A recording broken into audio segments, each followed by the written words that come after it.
Hello guys, so mutane da yawa suna ta tambaya na akan me yasa ka liƙe Web3 ne and kuma me yasa ka ki barin Web3?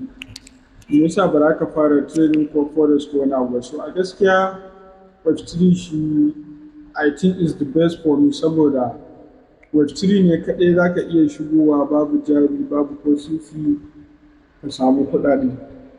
And Web3 kawai tana buƙatar discipline da focus da kuma consistency ne domin ya baka kuɗi. Amma wasu sauran fields dole sai ka gina portfolio, sai ka yi waye, sai ka yi waye, yana buƙatar requirement a lot so kafin ka yi achieve ɗin abin da kake so. Amma Web3 is not that difficult. The moment you start, za ka fara ganin cewa lalle fa in har cewa you are serious kuma kana fahimtar abubuwa, za ka cewa you are moving.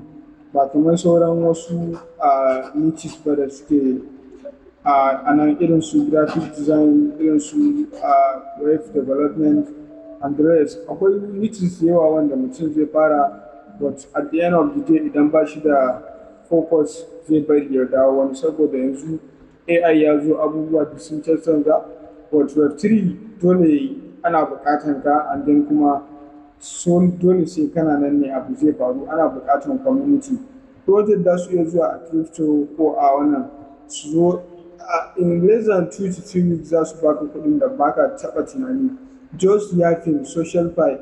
There are a lot of things da mutum zai iya yi a Web3 kuma zai samu kuɗi, ba wai sai lallai ma airdrop ba.